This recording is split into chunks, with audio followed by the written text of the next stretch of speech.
അവിയൽ ഡയറീസിൻ്റെ മറ്റൊരു വീഡിയോയിലേക്ക് എല്ലാവർക്കും സ്വാഗതം.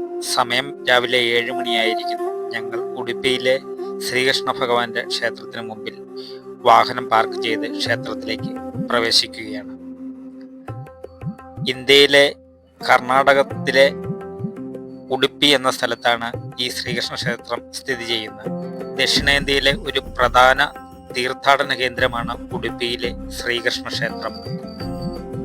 ഭഗവാൻ കൃഷ്ണനെ ആരാധിക്കാൻ ആയിരക്കണക്കിന് ഭക്തർ ഈ ക്ഷേത്ര നഗരത്തിൽ എത്തുന്നു.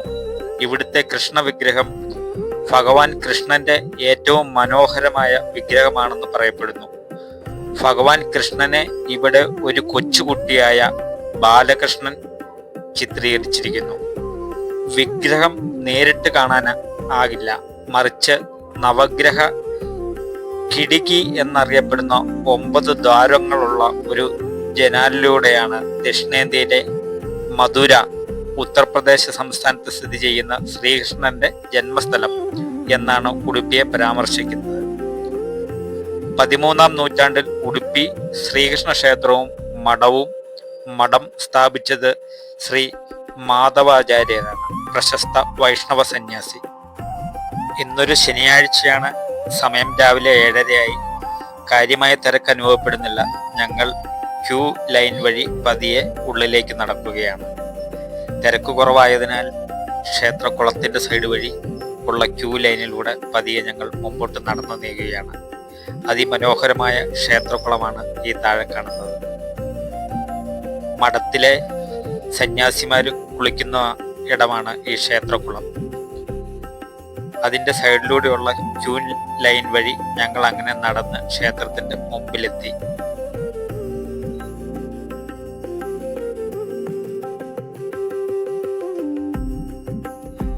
പതിമൂന്നാം നൂറ്റാണ്ടിൽ വൈഷ്ണവ സന്യാസിയായ മാധവാചാര്യരാണ് കൃഷ്ണമഠം സ്ഥാപിച്ചത്.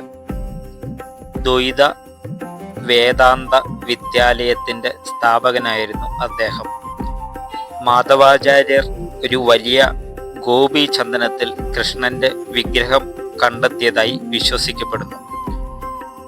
മാധവാചാര്യർ തൻ്റെ തന്ത്രസാര സംഗ്രഹത്തിൽ പറഞ്ഞതുപോലെ വിഗ്രഹം ആദ്യം കിഴക്കോട്ടായിരുന്നു.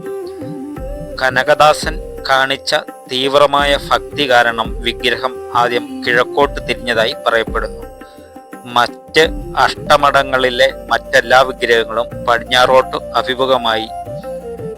നവഗ്രഹ കിണ്ടി എന്നറിയപ്പെടുന്ന അകത്തെ ജാലകത്തിലൂടെയും കനകദാസന്റെ പേരിലുള്ള ഒരു കമാനത്താൽ അലങ്കരിച്ച കനകക്കിണ്ടി എന്നറിയപ്പെടുന്ന പുറം ജാലകത്തിലൂടെയും ഭക്തർ എപ്പോഴും കൃഷ്ണനെ ദർശനം ചെയ്യാറുണ്ട്. ഒരു പ്രതിമയും സ്ഥാപിച്ചിട്ടുണ്ട്. വിഗ്രഹത്തിന്റെ മുൻവശത്ത് സമാനമായ ഒരു ജാലകം മൂടുന്നു. ഇതിനെ നവഗ്രഹ കിണ്ടി എന്ന് വിളിക്കുന്നു. ഇത് പലപ്പോഴും കനകക്കിണ്ടി ആണെന്ന് തെറ്റിദ്ധരിക്കപ്പെടുന്നു. ഈ കാണുന്നത് ഇവിടുത്തെ തേര് മഹോത്സവത്തിന് എഴുന്നള്ളിക്കുന്ന തേരാണ്. ഇന്ത്യൻ സമയം രാവിലെ 5:30 ക്ഷേത്രം തുറക്കുന്നു. 9 ദ്വാരങ്ങളുള്ള നവഗ്രഹ കിണ്ടി വെള്ളി പൂശിയ ഒരു ജനാലയിലൂടെയാണ് ദേവിയെ ആരാധിക്കുന്നു എന്നാണ് ക്ഷേത്രത്തിന്റെ പ്രത്യേകത. ഉച്ചയ്ക്ക് പ്രസാദം നൽകുന്ന ക്ഷേത്രമാണിത്. ധാരാളം ഭക്തർ ഭക്ഷണം നൽകുന്നതിനാൽ അന്നബ്രഹ്മ എന്നും അറിയപ്പെടുന്നു.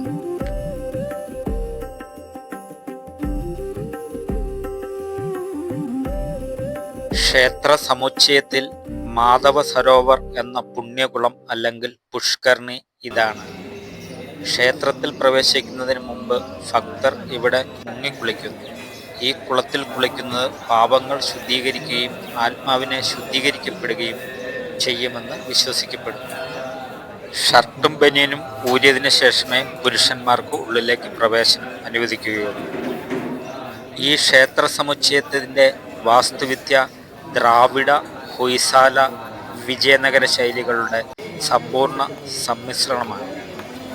രാജഗോപുരം എന്നറിയപ്പെടുന്ന പ്രധാന കവാടം ഹിന്ദു പുരാണത്തിലെ വിവിധ എപ്പിസോഡുകൾ ചിത്രീകരിക്കുന്ന സങ്കീർണമായ കൊത്തുപണികളാൽ അലങ്കരിച്ച ഒരു ഉയർന്ന ഘടനയാണ്.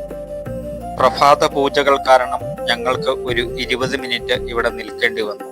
ഈ 20 മിനിറ്റ് കൊണ്ട് ക്യൂ കോംപ്ലക്സ് അങ്ങ് ദൂരെ വരെ ക്യൂ അധികമായി തുടങ്ങി. കുളത്തിന്റെ ചുറ്റുമുള്ള ക്യൂ ലൈനുകൾ ഫുള്ളായി കഴിഞ്ഞിരിക്കുന്നു. ക്ഷേത്രത്തിന്റെ മറ്റൊരു ആകർഷകമായ സവിശേഷത ചന്ദ്രശാല ഹാളാണ്. അവിടെയാണ് നവഗ്രഹ കിടികി സ്ഥിതി ചെയ്യുന്നത്. 9 ആകാശഗോളങ്ങളെയും സൂര്യൻ, ചന്ദ്രൻ, ഭൂമി എന്നിവയെയും പ്രതിനിധീകരിക്കുന്ന 12 കൽത്തൂണുകളാണ് നവഗ്രഹ കിടികിയിലുള്ളത്. ഈ തൂണുകളിൽ സ്പർശിക്കുന്നതിലൂടെ അനുഗ്രഹം ലഭിക്കുമെന്നും ഗ്രഹസ്വാധീനത്തിന്റെ ദോഷഫലങ്ങൾ മറികടക്കുമെന്നും വിശ്വസിക്കപ്പെടുന്നു. ഉഡുപ്പി കൃഷ്ണക്ഷേത്രം പുരാണ കഥകളും നിഗൂഢ അത്ഭുതങ്ങളും കൊണ്ട് നിറഞ്ഞിരിക്കുന്നു. താഴ്ന്ന ജാതിക്കാരനായതിനാൽ ക്ഷേത്രത്തിൽ പ്രവേശനം നിഷേധിക്കപ്പെട്ട തന്റെ ഭക്തനായ കനകദാസന് ഭഗവാൻ കൃഷ്ണൻ ദർശനം നൽകിയതായി പറയപ്പെടുന്ന കനകനക്കിണ്ടി എന്ന ചെറിയ ജാലകത്തിന്റെ കഥയാണിത്. ഈ സംഭവം ഹിന്ദുമതത്തിനെ ഉൾക്കൊള്ളലും സമത്വ മൂല്യങ്ങളും പ്രകടമാക്കുന്നു. ക്ഷേത്ര സമുച്ചയം ഒരു ആരാധനാലയം മാത്രമല്ല, ആത്മീയ പഠനത്തിനും പ്രബുദ്ധതയ്ക്കുമുള്ള ഒരു കേന്ദ്രം കൂടിയാണ്. ഭഗവാൻ കൃഷ്ണന്റെ വ്യത്യസ്ത വശങ്ങൾക്കായി സമർപ്പിച്ചിരിക്കുന്ന 8 മഠങ്ങളായ അഷ്ടമഠങ്ങൾ ഇവിടെയുണ്ട്. വ്യത്യസ്ത സ്വാമിമാരാണ് ഈ മഠങ്ങൾ കൈകാര്യം ചെയ്യുന്നത്. കൂടാതെ മാധവാചാര്യരുടെ പഠിക്കപ്പലുകൾ സംരക്ഷിക്കുന്നതിലും പ്രചരിപ്പിക്കുന്നതിലും നിർണായക പങ്കും വഹിക്കുന്നു. ഉഡുപ്പി കൃഷ്ണക്ഷേത്രം വെറുമൊരു ആരാധനാലയം മാത്രമല്ല, സമ്പന്നമായ ഇന്ത്യൻ ആത്മീയതയുടെയും സാംസ്കാരിക പൈതൃകത്തിന്റെയും പ്രതീകം കൂടിയാണ്. ആശ്വാസം, പ്രബുദ്ധത, ദൈവവുമായുള്ള ആഴത്തിലുള്ള ബന്ധം എന്നിവ പ്രദാനം ചെയ്യുന്ന ഒരു തീർത്ഥാടന കേന്ദ്രമാണ്.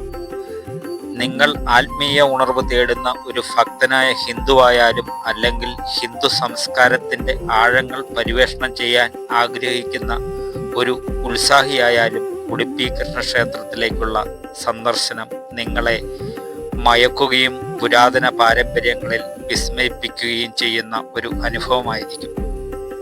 ഈ ക്ഷേത്രത്തിന്റെ കൂടുതൽ വിശേഷങ്ങൾക്കും കാഴ്ചകൾക്കും വേണ്ടി അടുത്ത എപ്പിസോഡിനായി കാത്തിരിക്കുക. അവിയൽ ഡയറീസിന് വേണ്ടി ജയപ്രകാശ്.